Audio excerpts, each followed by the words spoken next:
And first of all, I just wanted to say thank you to all the work that you do in VSO. Many of you will know that you've worked with us as a Conservative Party to help us be able to do the projects we've been doing in Rwanda for the last 3 to 4 years. I was lucky enough to go last summer, and I spent 2 years helping to teach teachers so that they could then teach children to teach English, and it was an amazing experience, and we wouldn't have been able to do that without you.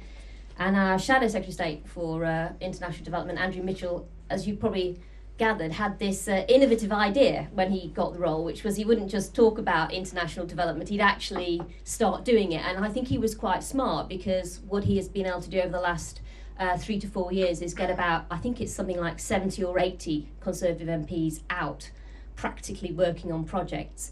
And I think perhaps one of the best ways to make sure we protect our international development budget is to make sure that members of Parliament who are representing constituencies here in the UK actually genuinely understand from a perhaps personal perspective, as I have a little bit of understanding now from my 2 weeks, why it's so important. We've committed to ring fencing the international aid budget, and as has been said, there is a bit of pushback actually from people because of the recession about whether we should be continuing to protect those sorts of budgets. But I think it's right to do that, because actually international aid is not just about the moral argument about making sure that we must invest in countries and help them develop. There's a very practical aspect of it too, which is that we have so many opportunities that countries could reach out and take advantage of if we were able to help them develop and play their role in the world.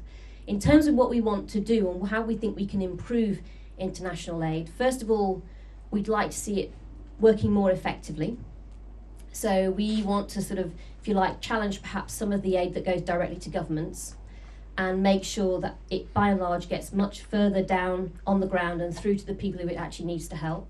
And we think we can do that by having greater transparency over where aid money is spent. And there are already some international evaluation projects there that will help us do that. And we want to make sure that the money that we spend here in the UK is validated so that we know we're getting value for money. And we think that's a good way of people getting people's buy-in who are residents here in the UK. We also want to have a bit more proactive voting by British citizens on where their aid goes. So we want to have part of our fund set up in this My Aid fund, which will have about £40 million, where people can actually go and vote for which projects they want to invest in. So we think that we need to engage people more and bring them on board. And we also want to make sure particularly that perhaps some of the smaller organisations that do absolutely fantastic work in many developing countries, that we make sure we get money to them.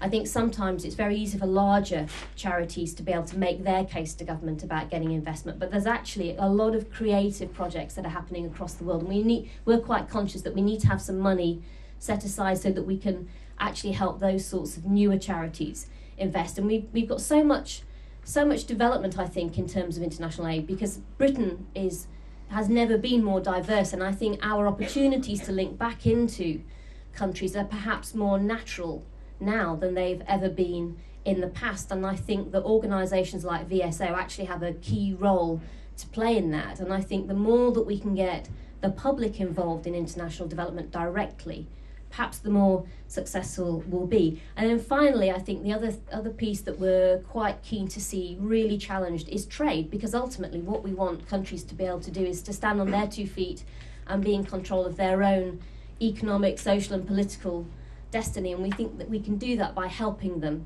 develop their economies. And that means, for example, when we have the World Trade Organization and the world, the trade talks at places like Doha, that we have an advocacy fund that rich countries should be contributing to, that means that the poorer nations absolutely have the best legal advice and support, so that when they turn up at the table, they can make their case in the best possible way. And we don't think that's been able to happen over recent years. We think too often big countries are able to muscle their way through and get what they want purely because they are better able to make their arguments. So we want to have a level playing field when it comes to trade talks. And we also think that we need to be challenging protectionism, so things like the Common Agricultural Policy, which actually stops quite a lot of poorer countries from perhaps selling the produce that they have to the richer nations. So we think that we can just have a generally more level playing field, and that will be in everybody's interests. I think the final piece really is just to say that We very much support the Millennium Development Goals. We're particularly keen to see the goal around empowerment of women and that side of things, and maternity and deaths in maternity tackle, and that for us I think will also be a very key focus. I think that we perhaps don't here in the UK realise just how much women don't have rights in other countries, and that's something that particularly matters to me, but I think also to my party.